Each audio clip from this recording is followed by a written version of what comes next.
Hello and welcome to another pen video from me, Penultimate Dave. So I have here another inks comparison video. And this is Green Inks comparison number 5. So I think with that, let's go and swap up some of these inks. So I get a lot of questions on how I do these ink videos. So I decided I would add this to the front of each of the ink videos.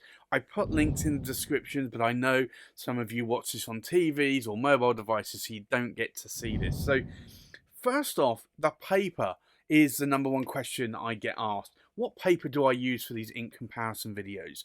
So this is the original Tomoe River. This is 52 GSM and it is the white, not the cream, the white. Where possible, I try to go for the white because the cream can actually change the color of the ink just a little bit. So this is Tomoe River 52 GSM in the white. A lot of people get confused as well because I have what looks to be a grid on this page, and it's actually an Oxford Optik pad.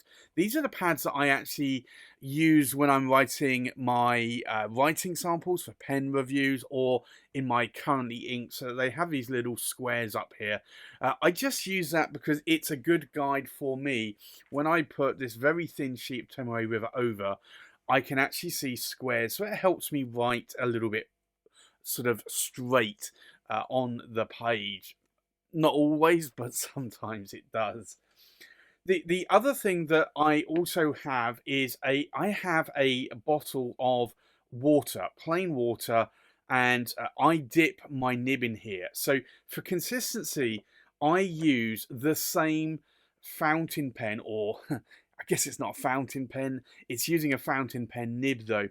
This is a 3D printed pen from William Shakour in the UK. So he prints this material 3D, and it has a number 8 size Bock nib which I can unscrew, and you can see there. So it is just a dip pen holder for a number 8 size Bock nib, and the idea is I want to have consistency with the writing sample. So I use this, I dip it in the ink, I write, and then I will dip it in here and I will rinse the nib off several times and I will dry it, and then at that point I will then go on to do the next ink swatch and the next writing sample. So there you have it. That's how I do my ink swatches. So I just wanted to show you that here. Now on to the ink comparison video. Now the first ink here is actually an ink that I have actually made myself, and this is something I call Dave's Ripe Pear, and I wanted a nice pear-like colour. So this ink is actually a mix of two Diamine inks, and it's Diamine Yellow and Diamine Jade. So I've actually used 2 parts Diamine Yellow and 1 part Diamine Jade. So you'll be able to see what this ink looks like. So let's do an ink swatch here. And you can see this is quite a lovely sort of bright pear colour. And as I said, this was a colour I had a number of yellow Diamine inks. I'll do a second pass over the top half to show the difference between a wet or a broad writing nib and a dry or a narrow writing nib. But I wanted to mix some inks, and I had a lot of Diamine Yellow, a little bit of Diamine Jade, and I thought let's maybe see if I can make a lighter green ink. So this is Dave's Ripe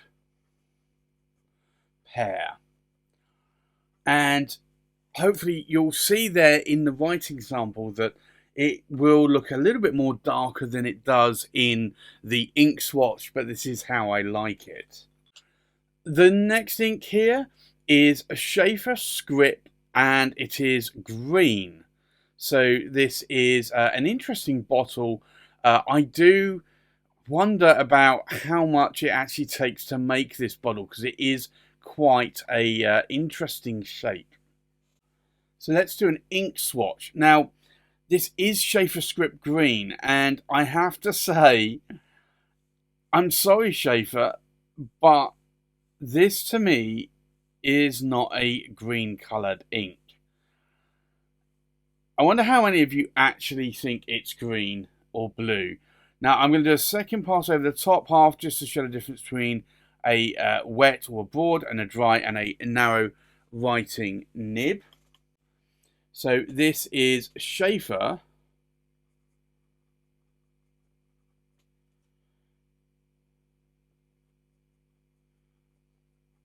And it's Skrip with a K and green.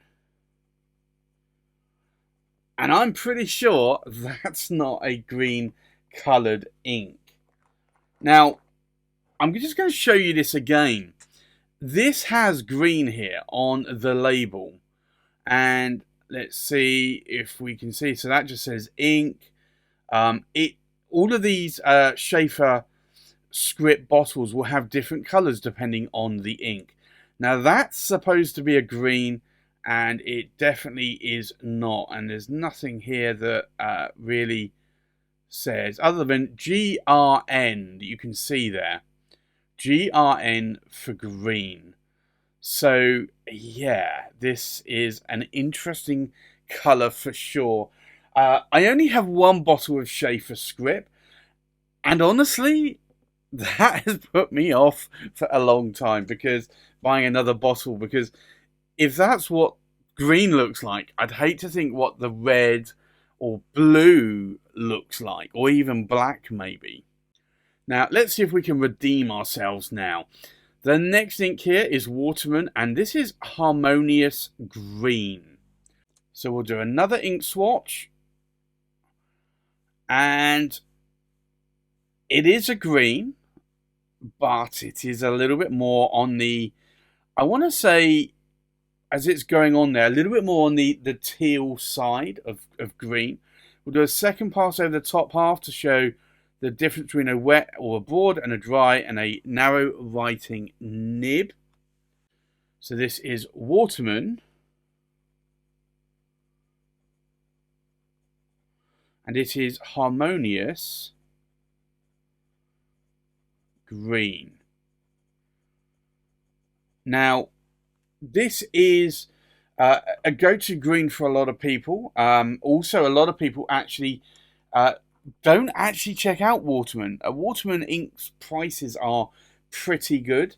They're sort of on par with Diamine price-wise, and they don't have a huge amount of colours in their range. But the inks they do have are good staple colours. So that's Waterman Harmonious Green. Now, the next ink here is actually Visconti Green. So I think let's take a look at this. So we'll do an ink swatch. And I would say that this, as the ink is going on here, does look a little similar to Waterman Harmonious Green, but with a little bit more blue in it. We'll do a second pass over the top half to show the difference between a wet or a broad and a dry or a narrow writing nib. And this is Visconti. Let me dip the nib a little bit more. Visconti Green. But this is, it's a green colour that typically I wouldn't normally go for in an ink colour, because I do see it a little bit more on the bluer side of green, and I do typically like more midpoint green or a lighter green. However, I do actually still ink this one up.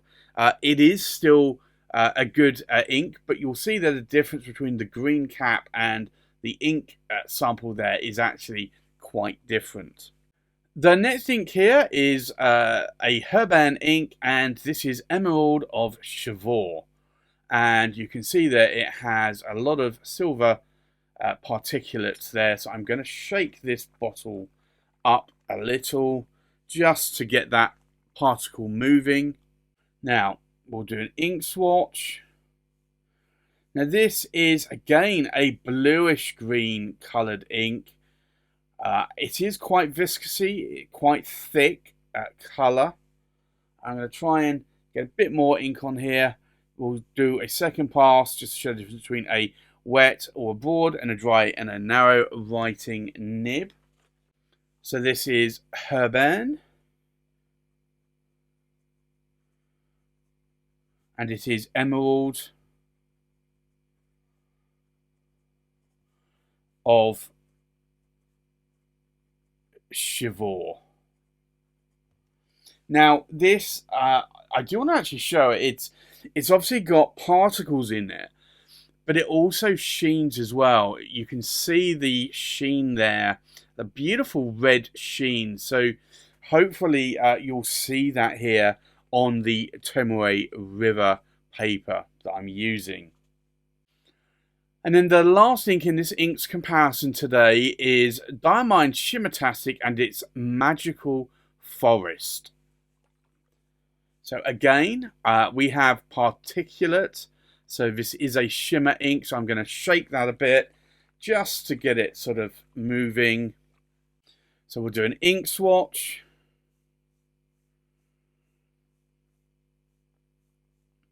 And again, this is quite a viscousy sort of ink, or it's a little bit more dry, I would say, actually, than viscousy. We'll do a second pass over the top half, show the difference between a wet or broad and a dry and a narrow writing nib. And I would say that typically shimmer ink tends to be a little bit more on the drier side. So if you are going to go for a shimmer ink, just bear that in mind. Maybe you want a broader nib or a wetter writing nib. So this is Diamine.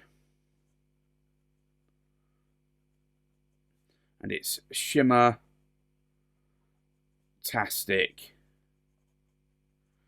And it is Magical Forest.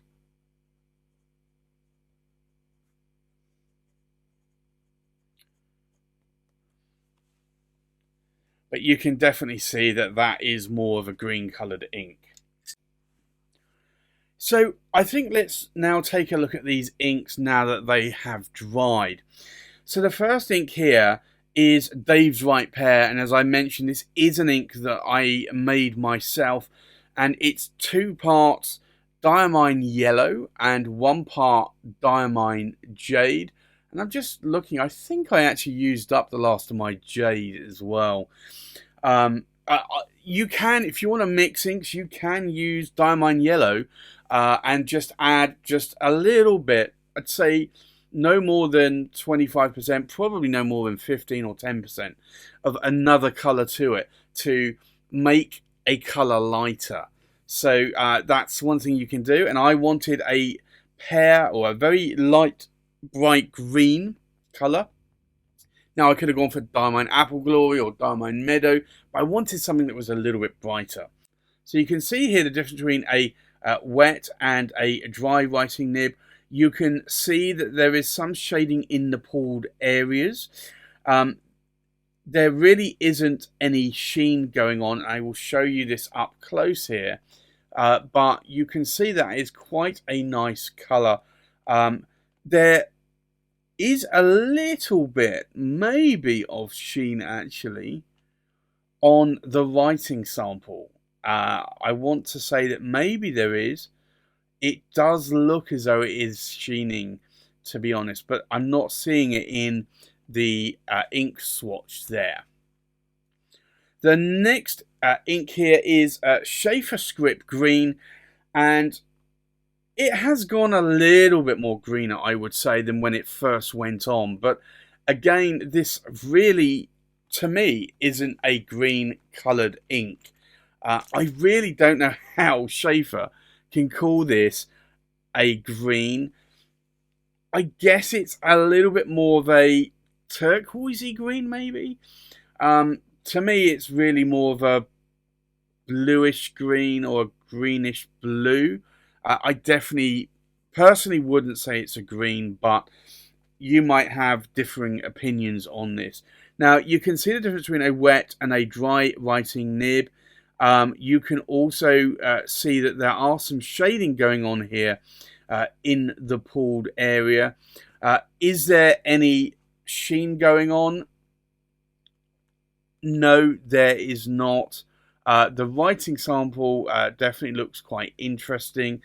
It's a little bit maybe more on the greener side, I would say. So maybe that's probably where the Sheaffer have actually termed this being a green colour, because it does look a little bit more greener. But then when you compare it to some of the other coloured green inks here, it still looks blue to me. The next ink here is Waterman Harmonious Green, and I have to say that this is an ink that I do like quite a lot. But it does vary massively depending on whether or not you put it in a broad or a narrow writing nib, or a wet or a dry writing nib. So you can see definitely a huge difference between the wet and the dry here. There is shading going on here in the pooled area. Now, I also want to show you here, there is some sheen around that pooled area as well. A little bit of red sheen. It's not massive amounts, but you can get a little bit of wet sheen there. Now, the writing sample here is a little bit more on the lighter green, so a little bit more like it would be, say, in a dry writing nib, even though this is a wet writing nib, and I also dipped the nib in the ink as well. But you can see there, it is actually quite a nice green. It's really a more of a mid to dark green, I would say. And the next thing here is Visconti Green, and you can definitely see the difference between a wet or a broad writing nib and a dry or a narrow writing nib. There is some shading going on here in the pooled area, and I'm going to bring this up to camera a little bit more. You can also see some beautiful red sheen going on there on the edges of that pooled area. It is actually a beautiful green. Again, it's a little bit more on the blue tinge of green. I would say it's certainly not as blue as Sheaffer Skrip Green, and it's not as green as Waterman Harmonious Green, but it's a bit of a mix between a blue and a green colour. It's one that I do use a lot as well, and I have to say I like the more darker writing sample that I get out of this ink. The next ink here is Herbin, and it's Emerald of Chivor. Now, I did show you that there was some red sheen. So, first off, is there a difference between a wet or a dry writing nib? It's hard to tell. It's got shimmer. So, the shimmer is actually filling up most of that area, but it's also got sheen. So, if I show you this up close, you will see here, if you look at that ink sample, it does have red sheen to it, but it also has gold shimmer to it as well. So that is an interesting sort of take on an ink, and you can see it a little bit in that writing sample, although I think the reason why I don't use Emerald of Chivor a lot is that the writing sample is almost a black. It's a mix of green and red, which kind of makes a really dark colour.